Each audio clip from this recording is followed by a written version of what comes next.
What's going on? This is Alan Brown, aka Bully the Kid, and today I'm going to be talking to you about the best and the worst basses for 2021. This is just my opinion. Feel how you feel. This is just my opinion. Kick that intro.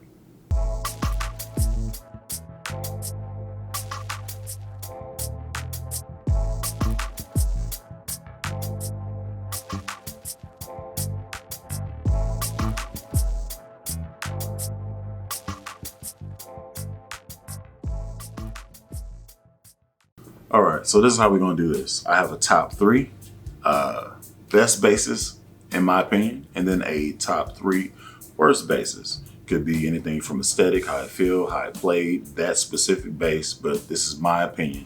And every bass on this list I've actually put my hands on. So I actually, it's not in theory. This is what I found. This is what I felt. So, start with number one. The Dingwall NG 5-string.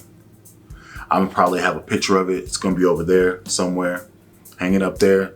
Just aesthetically looking at the bass is stunning. I had the pleasure of playing it at NAMM. Didn't really get to record any of it or anything like that. Dumb me. But it felt great. The G string was a little bit low and looked great. You know what I'm saying?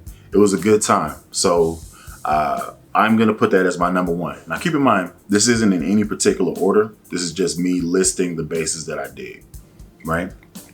All right, so we got number two, the Fender American Performer. Now, I have my Fender American Pro 2s, the jazz bass and the P bass, to actually compare this against. Again, I didn't have anything recorded. I just kind of dropped into a Guitar Center somewhere random in Texas, and they just happened to have this bass. I got to put my hands on it, got to play around with it for a little bit, and I think this bass is worth the money. I played it. It's one of those basses where you play it and there's nothing really that you need to upgrade on it. Everything is pretty dope. I do a whole bunch of heavy bending whenever I play or whatever, and it stayed in tune. The headstock on it wasn't too heavy. The tuners on it, everything was well balanced. Everything felt, like it was mine, like it was played in, like I was free reign to do whatever experimentation on the fretboard I wanted to do. And that is one of the drawing factors to all of these three basses that I'm saying. Once you take the feel out of the equation and you can just get down and not have to worry about what's happening on the fretboard, then true expression can then come out naturally. So I picked up those last two basses and just went to town on me immediately. So to me, I just put a bookmark there. And Fender, if you're watching, but I really, really, really did enjoy these basses. All right. Coming in at number three, the Jackson Pro Series Spectra bass. Now, I'm gonna say this. Yes, I did say Jackson, and I said Jackson on purpose. This bass is a complete sleeper. I think it's coming in at around $1,000 for the 5-string version. And for all the bells and whistles that it has, I wouldn't think that it would cost this. Now, let's go over feel. It feels very modern. It's a neck through construction. The paint job on it is stunning. You can see the wood grain through the paint.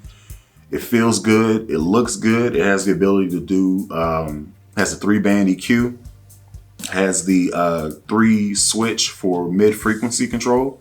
Also has a passive and active switch, so that if you run out of battery, switch to the passive mode and you can still get down for the rest of the gig.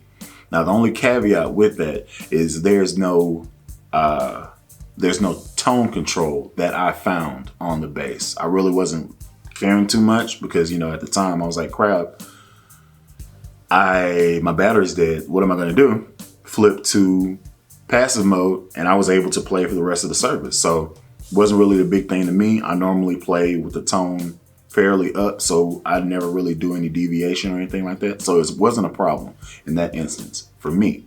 Maybe a problem for you, but for me, it wasn't a big deal. So those are my 3 best basses that I have. And you may be saying like, Bully, why didn't you, put out the Charvel? Well, Charvel, I think, came out last year.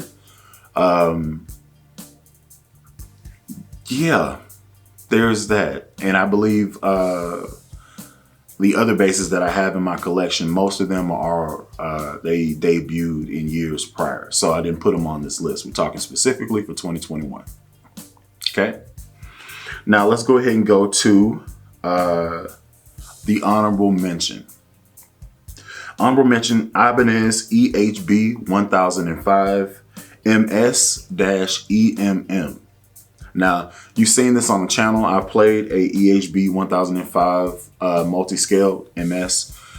It was Low End Lobster Seafoam Green bass.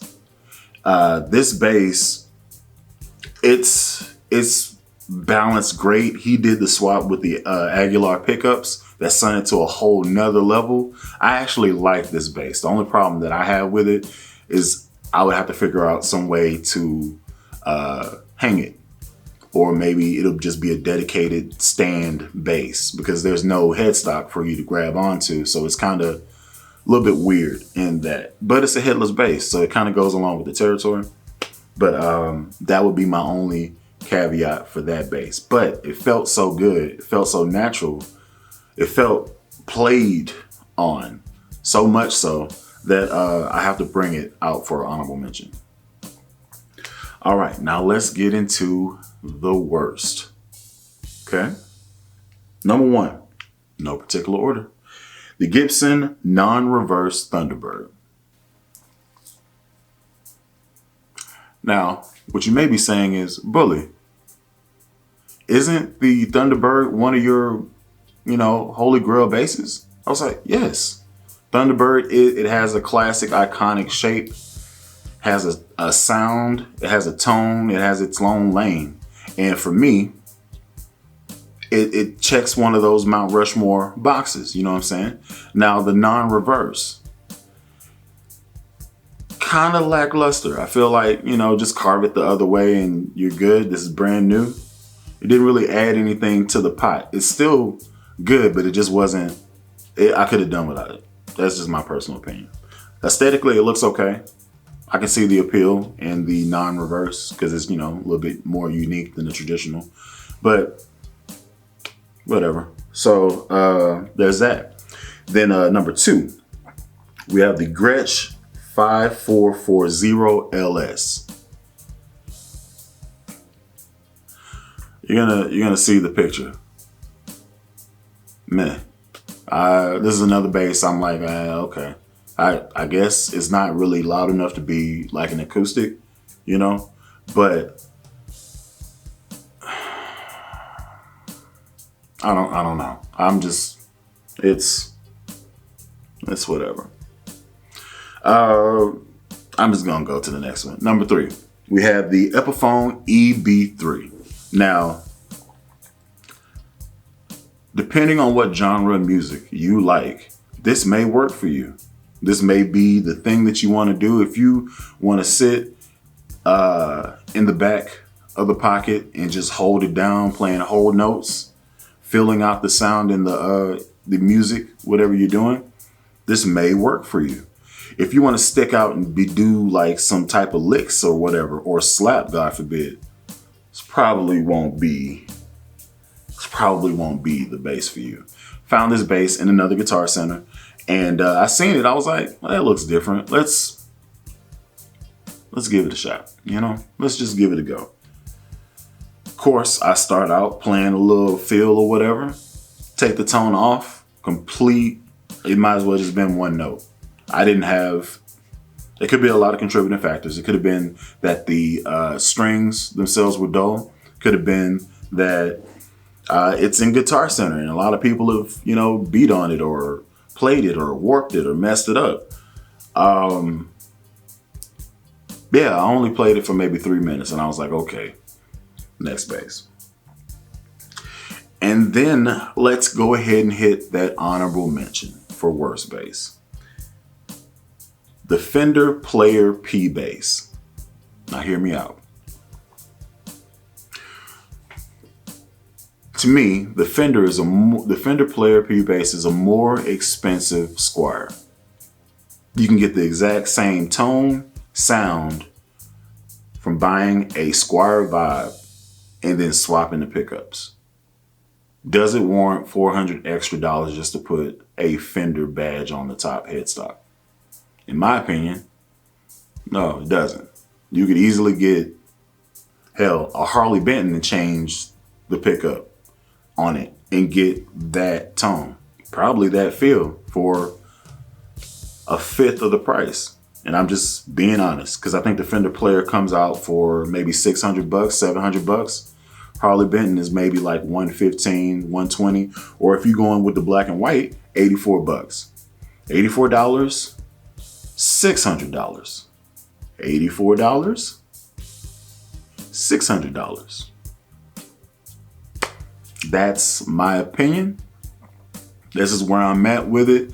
Let me know in the comments if you agree with me or if maybe I missed a bass or something. Now keep in mind, like I said at the very beginning of the video, these are all basses that I got to put my hands on and actually play. So I'm coming from my opinion, my perspective on it. If you own these basses, let me know what the good and bad is about it. Did you do any modifications to those basses? Anything that's on the list?